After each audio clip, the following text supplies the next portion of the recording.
प्रत्येक कुटुंबाची, प्रत्येक घराण्याची एक कुलदेवी असते आणि त्या कुलदेवीच्या उपासनेमध्ये फार काही करायला नाही जमलं तरी कमीत कमी 3 गोष्टी प्रत्येक कुटुंबाने कराव्यात. त्या 3 गोष्टी कोणत्या आहेत तेच आजच्या व्हिडिओत आपण जाणून घेणार आहोत. पण त्याआधी चॅनलला सबस्क्राईब नक्की करा आणि आमच्या फेसबुक पेजलाही फॉलो करा. मंडळी, कुलदेवी आपल्या कुळाचं रक्षण करत असते, म्हणून कुलदेवीची उपासना महत्त्वाची असते. आपल्या कुटुंबात होणारी लग्नकार्य, कुटुंबात होणारी मुलांची प्रगती, नोकरी व्यवसायातली बरकत, मुलांचं शिक्षण या सगळ्याच गोष्टी सुरळीत चालाव्या यासाठी कुलदेवतेची उपासना महत्त्वाची ठरते. कारण कुलदेवी आपल्या संपूर्ण कुळातील सगळ्याच लोकांचं रक्षण करते, त्याचबरोबर सगळ्यांनाच आशीर्वाद देऊन सगळ्यांची प्रगती करवते. पण जर आपण त्या कुलदेवीलाच विसरलो तर आपण तिच्याकडनं अपेक्षा तरी काय करावी? म्हणूनच कुलदेवी ही आपल्या कुळाची आई असते आणि आईची सेवा आपल्याकडनं झालीच पाहिजे. पण मग खूप काही करायला जमत नसेल तर कमीत कमी 3 गोष्टी आहेत ज्या तुम्ही अगदी सहज करू शकता. त्या 3 गोष्टी कोणत्या आहेत ते बघणार आहोत. प्रत्येक सणवारानुसार प्रत्येक कुटुंबातले कुळधर्म कुळाचार असतात, त्याचं पालन तर व्हायलाच हवं. पण जर काही कारणाने कुलधर्म कुलाचारात काही चूक होत असेल किंवा ते नीट माहीत नसतील, पाळले जात नसतील तरी सुद्धा कमीत कमी 3 गोष्टींचं पालन करण्याचा प्रयत्न करा. त्यापैकी सगळ्यात पहिली गोष्ट म्हणजे कुलदेवतेच्या वारी उपवास करणे. तुमची कुलदेवी जी कुठली आहे तिच्या रूपानुसार, तिच्या वारानुसार उपवास करावा. जर लक्ष्मीचं रूप असेल तर शुक्रवारी, शक्तीचं स्वरूप असेल तर मंगळवारी. याप्रमाणे मंगळवारी किंवा शुक्रवारी देवीचे 2च वार आहेत आणि या दोन्ही वारांपैकी आपल्या कुलदेवीचं रूप ज्याप्रमाणे आहे त्याप्रमाणे उपवास करावा. उपवास आपल्या तब्येतीला झेपेल याप्रमाणे करावा. कुटुंबातील कुठल्याही एकाने जरी हा उपवास केला आणि कुलदेवतेचं स्मरण त्या दिवशी केलं तरी सुद्धा कुलदेवतेच्या चरणी सेवा रुजू होत असते. कुटुंब प्रमुख असेल किंवा कुटुंबातली प्रमुख स्त्री असेल, यापैकी कुणी देखील उपवास करू शकतं. आता वळूया दुसऱ्या गोष्टीकडे. दुसरी गोष्ट म्हणजे कुलदेवतेच्या मंत्राचा जप करणं. रोज नाही करायला जमला तसं तर रोज केला तर अतिउत्तम, पण रोज करायला जमत नसेल तर ज्या दिवशी तुम्ही उपवास करणार आहात त्या दिवशीच तुम्ही कुलदेवीच्या मंत्राचा जप केला तरी चालेल. आता कुलदेवीचा मंत्र काय आहे हे कसं ओळखायचं? साधारणतः श्री कुलदेवताये नमः या मंत्राचा जप तुम्ही करू शकता. पण तुम्हाला जर तुमच्या कुलदेवीच्या नावाचा जप करायचा असेल तर तुम्हाला काय करायचंय? समजा तुमची कुलदेवी आहे रेणुका माता, तर तुम्ही श्री रेणुका देव्याई नमः. जर तुमची कुलदेवता आहे तुळजाभवानी तर श्री तुळजाभवानी देव्याई नमः. याप्रमाणे तुम्ही तुमच्या देवीचा मंत्र तयार करून त्याचा जप करू शकता. आणि फार गोंधळ होत असेल तर श्री कुलदेवताये नमः हा अगदी साधा सोपा मंत्र आहे ज्याचा जप तुम्ही करू शकता. 108 वेळा करायचा आहे आणि ज्या दिवशी तुम्ही उपवास ठेवणार असाल, शुक्रवारी किंवा मंगळवारी, त्या दिवशी सुद्धा तुम्ही हा जप करू शकता. किंवा या मंत्राबद्दल तुम्ही तुमच्या घरातल्या ज्येष्ठ व्यक्ती असतील, कुटुंबाचे कोणी पुरोहित असतील किंवा तुमच्या देवीच्या तिथले कोणी पुजारी असतील तर त्यांच्याकडनं माहिती सुद्धा करून घेऊ शकता. आता काही जणांचं म्हणणं आहे की आमची कुलदेवता कोण आहे तेच आम्हाला माहिती नाही, तर त्यासाठी सोपा उपाय आहे की तुम्ही श्री कुलदेवताये नमः या मंत्राचा जप करा आणि शुक्रवारी किंवा मंगळवारी कोणत्याही एका वारी उपवास करा. दोन्ही वार देवीचेच आहेत. आता वळूया तिसऱ्या गोष्टीकडे की तिसरी गोष्ट कोणती आहे जी करायला हवी? तर वर्षातून एकदा तरी कमीत कमी आपल्या कुलदेवीच्या मूळ ठिकाणी जाऊन कुलदेवीचं दर्शन घ्यावं, कुलदेवीची ओटी भरावी. प्रत्येकालाच हे शक्य होतं असं नाही, पण कमीत कमी प्रयत्न करावा की वर्षातून एकदा तरी 2 दिवसाचा वेळ काढून आपल्या कुलदेवीच्या दर्शनाला जावं. बऱ्याचदा कुलदेवी खूप लांब असते घरापासून, त्यामुळे जाणं होत नाही. मग कुणाचं लग्न झालं तर किंवा 4-5 वर्षातून एकदा किंवा काही जण तर अगदी 10-12 वर्षातून एकदा कुलदेवीच्या दर्शनाला जातात किंवा अगदी अडचण आली तरच जातात. असं न करता आईच्या भेटीला वर्षातून एकदा तरी जाण्याचा प्रयत्न करावा. कुटुंबामध्ये सुख नांदावं असं वाटत असेल तर कमीत कमी या 3 गोष्टींचं पालन प्रत्येक कुटुंबाने करायला हवं. बऱ्याचदा कुटुंबातल्या मुलांची लग्न ठरत नाहीत किंवा मुलांचं अभ्यासात लक्ष नसतं, त्यामुळे ते नीट शिक्षण घेत नाहीत, नोकरी मिळत नाही, अशा अनेक अडचणी कुटुंबासमोर उभ्या असतात. आणि मग तेव्हा ज्योतिषशास्त्र, वास्तुशास्त्र यांची मदत घेतली जाते. नाना तऱ्हेचे वेगवेगळे उपाय केले जातात. कुणी काय सांगतंय, कुणी काय सांगतंय, त्याप्रमाणे उपाय केले जातात. बऱ्याचदा हे उपाय खर्चिक सुद्धा असतात. पण आपल्या कुलदेवतेची सेवा, कुलदेवीची सेवा आपल्याकडनं होतीये की नाही या गोष्टीकडे मात्र लक्षच दिलं जात नाही.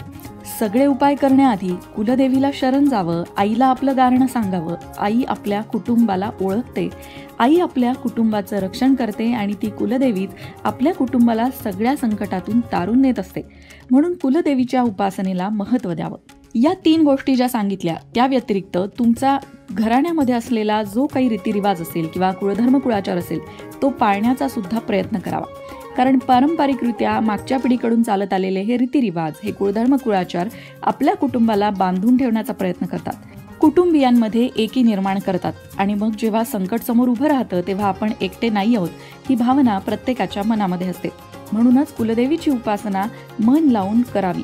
कुठली गोष्ट आपल्याकडनं चुकली तर कुलदेवीची क्षमा मागावी. ती आई आहे, नक्कीच क्षमा करते. कुठल्याही प्रकारचा मोठा धाक मनात ठेवू नये, भीती मनामध्ये ठेवू नये. आपल्याकडनं कुलदेवतेची जेवढी सेवा घडेल तेवढी कमीच असते.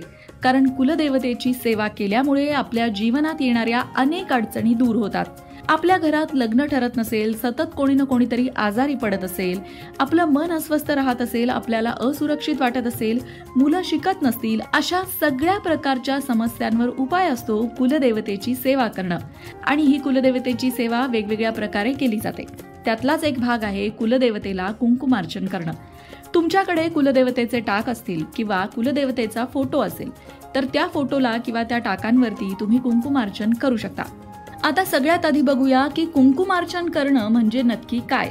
इच्छित देवी देवतांचा नामजप करत एक चिमूटभर कुंकू त्या मूर्तीवर किंवा फोटोवर चरणांपासून वरपर्यंत वाहत जाणे आणि हे करत असताना इच्छित देवी देवतांचा नामजप सतत करणे. देवतेला कुंकवाने स्नान घालणे म्हणजे कुंकुमार्चन करणे होय. आता देवीचा नाम जप करत करत एक चिमूटभर कुंकू देवीच्या चरणांपासून प्रारंभ करून तिच्या डोक्यापर्यंत वाहावे अथवा देवीचा नाम जप करत तिला कुंकवाने स्नान घालावे. यालाच कुंकुमार्चन म्हणतात. आणि हे कुंकुमार्चन करत असताना तुम्ही श्री सुक्त, देवी सुक्त, नवार्ण मंत्र, देवी सहस्रनामावली, देवी अष्टोत्तरी अशा प्रकारची स्तोत्र म्हणू शकता किंवा देवीचा एखादा मंत्रही म्हणू शकता. तुम्हाला जर कुलदेवतेला कुंकुमार्चन करायचं असेल तर तुम्ही कुलदेवतेचाच मंत्र म्हणणं श्रेष्ठ ठरेल. आता सगळ्यात महत्त्वाचा प्रश्न की हे कुंकुमार्चन कधी कधी करावं.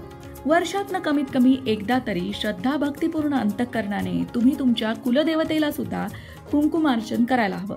आणि ते तुम्ही कधी करू शकता. अष्टमी, चतुर्दशी, पौर्णिमा, नवरात्र, त्याचबरोबर लक्ष्मीपूजन, मंगळवार, शुक्रवार, गुरुपुष्यामृत योग, अक्षतृतीया या शुभ दिवशी तुम्ही देवीला कुंकुमार्चन करू शकता. त्यामुळे तुम्हाला निश्चितच लाभ मिळेल. पण अमावस्येला मात्र कुंकुमार्चन करू नका. आश्विन नवरात्रात सप्तशतीचे पाठ वाचण्यापूर्वी किंवा पाठ वाचत असताना जरी कुंकुमार्चन केलं तरी सुद्धा ते खूप शुभ फलदायी असतं, पुण्यकारक असतं. आता जर तुम्हाला कुंकुमार्चन कसं करावं हे सविस्तर समजून घ्यायचं असेल तर आमच्या लोकमत भक्ती चॅनलवर कुंकुमार्चन कसं करावं या संदर्भातला एक व्हिडिओ आहे. त्यात आम्ही कुंकुमार्चन करून दाखवलेला आहे. तो नक्की बघा, त्याचा तुम्हाला निश्चितच लाभ होईल. पण कुंकुमार्चन करताना काही गोष्टींची काळजी मात्र अवश्य घ्यावी. ती म्हणजे कुंकुमार्चन करताना देवीची प्रतिमा अथवा प्रतिकात्मक वस्तू पात्रात घेऊन सुचिरभूत करून घ्यावी. त्यानंतर मृगी मुद्रेने अर्थात उजव्या हाताचा अंगठा, मधले बोट आणि अनामिका या प्रकारे हातांची मुद्रा करूनच कुंकू देवीला अर्पण करावं. सुरुवात देवीच्या चरणांपासून करावी आणि चरणांपासून मस्तकापर्यंत कुंकू वाहत जावे. कुंकवामध्ये शक्ती तत्व आकृष्ट करण्याची क्षमता जास्त असते. म्हणूनच देवीच्या मूर्तीला कुंकुमार्चन केल्यावर ती जागृत होते. जागृत मूर्तीतील शक्ती तत्व कुंकवात येते आणि नंतर ते कुंकू आपण लावल्यावर त्यातील देवीची शक्ती आपल्याला मिळते. मूळ कार्यरत शक्ती तत्वाची निर्मिती ही लाल रंगाच्या प्रकाशातूनच झालेली आहे. शक्ती तत्वाचे दर्शक म्हणून देवीची पूजा कुंकवाने करतात. कुंकवातून प्रक्षेपित होणाऱ्या गंध लहरींच्या सुवासाकडे ब्रह्मांडातील शक्ती तत्वाच्या लहरी अल्प कालावधीतच आकृष्ट होत असल्याने मूर्तीतील सगुण तत्वाला जागृत करण्यासाठी लाल रंगाचे दर्शक तसंच देवी तत्वाला प्रसन्न करणाऱ्या गंध लहरींचे प्रतीक म्हणून कुंकवाच्या उपचाराला देवीच्या साधने उपासनेमध्ये अनन्यसाधारण असे महत्त्व आहे. असं म्हटलं जातं की मूळ शक्ती तत्वाच्या बीजाचा गंधही कुंकवातून दरवळणाऱ्या सुवासाशी साधर्म्य दर्शवणारा असल्याने देवीला जागृत करण्यासाठी कुंकवाचे प्रभावी माध्यम वापरले जाते. पण लक्षात ठेवा, ते कुंकू नैसर्गिकरित्या बनवलेलं असावं. केमिकलयुक्त कुंकू कुंकुमार्चनासाठी वापरू नये. आणि कुंकुमार्चन करून झाल्यानंतर देवीला वाहिलेलं ते सगळं कुंकू भरून एका डबीमध्ये ठेवावं आणि ते कुंकू आपण स्वतः आणि घरातल्या सर्व सदस्यांच्या कपाळावर लावावं. आता जर कोणी घरातलं महत्त्वाच्या कामासाठी बाहेर निघत असेल तर त्याने अवश्य कुंकुमार्चन केलेलं कुंकू लावून बाहेर पडावं. त्यामुळे देवीचा आशीर्वाद आपल्याला मिळतो. तुम्ही रोज सुद्धा सकाळी उठल्यानंतर आंघोळ वगैरे झाल्यावर जेव्हा आवरता तेव्हा हे कुंकू तुम्ही तुमच्या कपाळावर लावू शकता. निश्चितच तुम्हाला त्याचा लाभ होईल. फक्त ते कुंकू पुन्हा देवाला वाहू नका.